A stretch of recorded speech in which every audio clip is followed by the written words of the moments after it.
नमस्कार दोस्तों, स्वागत है आपको इस वीडियो में। आज आप लोगों के लिए वीडियो एक लाइफ चेंजिंग वीडियो होने वाला है। इंतजार करने वाला को सिर्फ उतना ही मिलता है जितना कि मेहनत करने वाले छोड़ देते हैं। ये वीडियो का अर्थ क्या, इसका अर्थ क्या होता है कि अगर आप मेहनत नहीं करते हैं, आप सोचते हैं कि आज नहीं कल से पढ़ना स्टार्ट करेंगे, परसों से स्टार्ट करेंगे, तो आपका जो समय है वो बीतता चला जाता है, फिर आपके पास वापस लौट के नहीं आएगा। तो आप समय का कदर करें और मेहनत करना स्टार्ट कर दें। तो आज हम इस वीडियो में क्या बात करने वाले हैं, नया क्या होने वाला है। आप लोग बहुत सारे स्ट्रेटेजी वीडियो देखे होंगे, तो इसमें क्या आपको नया देखने को मिलेगा। तो आज हम इस वीडियो में बात करने वाले हैं कि अगर आप जर्नी का न्यू शुरुआत कर रहे हैं, अगर आप चाह रहे हैं कि हम भी एक टीसी, टीटी एंड जो ट्रेन में आप लोग देखते होंगे टीटी, वो बनने का शौक है और आप लोग को मौका भी मिला है, तो कैसे हम इस जर्नी को कंटिन्यू रखें। क्योंकि आपको पता है कि रेलवे द्वारा पहला ही से 2025 का भी कैलेंडर आउट कर दिया गया है। तो आप पर डिपेंड करता है कि आप कैसे मेहनत करके कंटिन्यू आपने मान के चले कि इस बार आपका सिलेक्शन कुछ मार्क्स से चूक जाता है, लेकिन आपको मेहनत भरपूर करना है, इसी बार सिलेक्शन लेना है। अगर किसी कारण बस चूक जाते हैं तो कंटिन्यू मेहनत करते रहिएगा तो आपका सिलेक्शन होगा। तो आज इस वीडियो में नया क्या है, तो सबसे पहले हम जानेंगे कि सिलेबस के बारे में जानेंगे, रेलवे का सिलेबस। तो आपको सबसे पहले मैथ और रीजनिंग पर पकड़ बहुत अच्छा से मजबूत होना चाहिए, जिससे क्या होगा कि आपका 70% मार्क्स इन्हीं दो सब्जेक्ट से पूछा जाता है, पहला मैथ और दूसरा रीजनिंग। तीसरा होता है जीके। जीके एक बहुत बड़ा सिलेबस होता है। अगर उसमें साथ ही साथ आप न्यू पैटर्न के अकॉर्डिंग जीके में क्या हो गया, करेंट अफेयर्स के साथ साथ कंप्यूटर भी पूछा जाने लगा, तो आपको कंप्यूटर को भी ध्यान में रखना पड़ेगा। तो अब मैथ और रीजनिंग को पकड़ बनाने के लिए क्या करना है कि आपको सिर्फ एक टीचर को फॉलो करें और उन्हीं पर आपको विश्वास रखना है। क्योंकि टीचर पर विश्वास एक बहुत बड़ा चीज है, चाहे वो डॉक्टर हो या टीचर, दोनों एक ऐसा जीव प्राणी है जिन पर आप सही तरीका से विश्वास करते हैं तो आपका कितना भी बड़ा प्रॉब्लम हो वो सोल्यूशन आपको मिल ही जाएगा। तो आज हम बात करने वाले हैं एक जैसे हम टॉपिक 3 मेन फोकस है रेलवे का। पहला, क्योंकि रेलवे में इंग्लिश नहीं पूछा जाता, तो इंग्लिश जो बिहार, यूपी और राजस्थान के कैंडिडेट जो इंग्लिश से डरते हैं उनके लिए सबसे अच्छा अपॉर्चुनिटी होता है कि क्या रेलवे का वैकेंसी। और आप तो रेलवे के लिए पूरे भारत से कैंडिडेट, क्योंकि अभी मेरा पोस्टिंग की अगर बात किया जाए तो चेन्नई में है, तो पहले रेलवे के प्रति किसी का ध्यान नहीं था तमिलनाडु में, लेकिन आप देख रहे हैं कि रेलवे के प्रति भी जागरूकता बढ़ रहा है कि रेलवे में भी अच्छा जॉब है। टिकट काउंटर पर टिकट काटने का, पार्सल ऑफिस में पार्सल बुकिंग का, ये सब काम बहुत अच्छा देख कर लगा दूसरों को, तो अट्रैक्ट हो रहे हैं इससे। तो आपको क्या करना है कि मैथ को पकड़ करने के लिए सबसे पहले अब हम 3 सिलेबस पर डिस्कस करेंगे। पहला हो गया मैथ, दूसरा रीजनिंग और तीसरा जीके। तो अगर आपको अच्छा लगेगा तो चैनल को लाइक भी कीजिएगा, चैनल को सब्सक्राइब भी कीजिएगा। तो चलिए स्टार्ट करते हैं। सबसे पहले अगर हम बात करें तो मैथ के लिए क्या करना पड़ेगा आपको कि एक टीचर को हम बताते हैं आपको, साहिल सर से क्या करना है। सबसे पहले कम समय आपके पास है और कम समय में सही तरीका से गाइडलाइंस की मदद से, क्योंकि आप अगर रेलवे की तैयारी कर रहे हैं तो हमारा चेहरा आपके सामने हर हमेशा, जब तक कि आपका सिलेक्शन नहीं हो जाता, जब तक हम आपका साथ देते रहेंगे। तो इसके लिए आपको चैनल को सब्सक्राइब करना पड़ेगा। तो क्या करना पड़ेगा सबसे पहले कि साहिल सर का जो प्लेलिस्ट बना हुआ है उसके माध्यम से आपको पूरा चैप्टर एक बार गो थ्रू हो जाना है। उससे क्या होगा कि आपका चाहे वो टाइम वर्क हो, परसेंटेज हो, प्रॉफिट लॉस हो, सारे के बारे में कुछ ना कुछ आपको समझ आ जाएगा।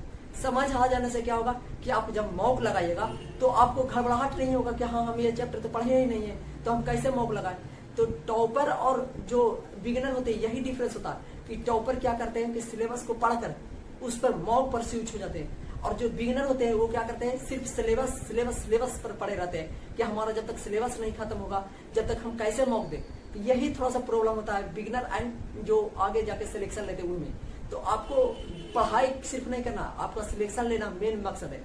तो आपको क्या करना है कि जैसे देखिए पहला चैप्टर आपको क्या करना है, 2 मंथ का टारगेट लीजिए, क्योंकि जो एनटीपीसी 2024 का एग्जाम होने वाला है और साथ ही जो एएलपी हो गया, टेक्नीशियन हो गया, उनका जो एग्जाम का कैलेंडर आ चुका है, तो उनके लिए क्या करना पड़ेगा कि आप 1 महीना क्या कीजिए, सिलेबस के लिए रखिए कि हमें 1 महीना में 1 दिन में परसेंटेज हमको खत्म कर देना है। 2 दिन में मान के चले 2 दिन दीजिए ज्यादा 2 दिन में परसेंटेज, 2 दिन में प्रॉफिट लॉस, 1 दिन में स्टैटिक्स भी बहुत अच्छा होता है, जैसे बराबरता कैसे कहते हैं, माध्यिका कैसे निकालते हैं, ये सब टॉपिक आपको पूछता है। तो आपको ये सब टॉपिक पर फोकस रखना पड़ेगा। तो आप सिलेबस 1 महीने में कर लीजिए। सिलेबस के साथ साथ क्या करना है, शॉर्ट नोट्स बनाना आपको। शॉर्ट नोट से क्या होगा आपको कि जब आप मॉक मारिएगा, टेस्ट दीजिएगा, तो जो आपको टॉपिक छूटेगा वो आके शॉर्ट नोट से देख के अपना काम कर सकते हैं। और साथ ही साथ क्या करते रहिए, प्लास्टिक से बहुत सारे यूट्यूब पर फ्री कंटेंट पड़े हुए हैं प्लास्टिक के लिए, तो आप उनका मदद लेकर भी आप मैथ को सीख सकते हैं बिना कोचिंग से। तो कोचिंग में आप जाइएगा तो टाइम वेस्ट होगा सर। तो मैथ के लिए क्या करना है, सबसे पहले सिलेबस को 1 से 2 महीना लिमिट रखे कि आपको 2 महीना में टाइम जब लिमिट रहता है, आपको क्या करना है कि जो भी सिलेबस है उसका शॉर्ट नोट से निकाल के लिख के पेन से और अपने स्टडी टेबल पर सामने चिपका दीजिए, जिससे क्या होगा कि जो टॉपिक खत्म हो जाए उसको टिक आउट करके चलिए, जिससे इंटरेस्टिंग लगेगा। लिमिट समय रहता है ना तो काम आसानी से होता है। अगर मान के चलिए कि आपको 5 किलोमीटर चल रहा है, आज 1 किलोमीटर चल गए तो बचा करना 4 किलोमीटर, तो आपको पता रहेगा कि हमको इतना सिलेबस कवर करना है, तो उसको कवर करना आसानी हो जाता है। तो उसी प्रकार से क्या करना है, 2 महीना आप सिलेबस कवर करने के लिए देगा। ये से हम जाते हैं, हम सिलेबस पर नहीं देंगे। अगर 2 महीने से आप ज्यादा दे रहे हैं तो मतलब टाइम वेस्ट कर रहे हैं। उसके बाद क्या करना है कि सीधे मॉक पर स्विच हो जाना है। और लास्ट 1 मंथ में जिनका एग्जाम, जैसे टेक्नीशियन का एग्जाम दिसंबर में लगा हुआ है, जेई का एग्जाम दिसंबर में लगा हुआ है, तो आप लोगों को क्या करना है कि प्रैक्टिस का भी सिर्फ करना है। सिलेबस क्या करिए कि 20 दिन में सिलेबस लिमिट करना है आपको, कि 20 दिन में हम लोग का सिलेबस खत्म कर देना है। और जो रिमेनिंग बचा हुआ है उसमें हमको सिर्फ मॉक देना। मॉक से आपको क्या हुआ कि मैथ के साथ रीजनिंग, जीके, सारा कंप्लीट सिलेबस, होल सिलेबस का ज्ञान मिलते चलेगा। तो मैथ के लिए हो गया कि आपको सबसे पहले 2 महीना लिमिट रखना आपको कि सिलेबस खत्म करें, और साथ ही साथ आपको प्लास्टिक सेट के साथ चलते रहे, जिससे कि ऐसा ना हो कि 2 महीना सिलेबस के चक्कर में हमारा कुछ एक्स्ट्रा चीज गेन ही ना कर पाए। क्योंकि वीक में अभी अगर आप शुरुआत करें तो वीक में 2 टेस्ट जरूर दें। अगर हम लोग के लिए, जो हम लोग जैसे जो 1 बार या 2 बार एग्जाम दे चुके हैं, उन लोग के लिए क्या करना है कि कम से कम वीक में 4 मॉक जरूर दें और उसका अच्छा से एनालिसिस करें। एनालिसिस क्या करना है कि आपको एक शॉर्ट नोट्स रखें, जिससे कि जो भी की पॉइंट आपको लगता है कि सेट में अच्छा से सोल्यूशन दिया, उसको लिख कर उसको याद करने का प्रयास करें।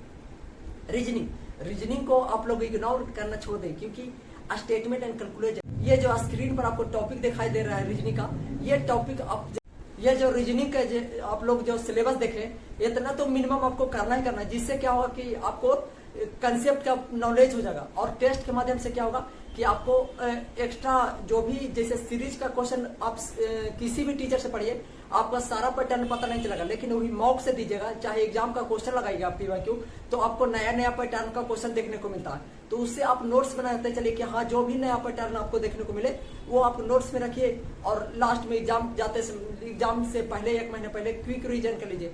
आपको हम रीजनिंग के लिए एक टीचर का सजेशन देंगे, दीपक त्रिवेदी सर या पीयूष, जो कैरियर विल के टीचर है, पीयूष सर से पढ़ सकते हैं। बस रीजनिंग के लिए इतना करना है, और फिर मॉक के जरिए आपको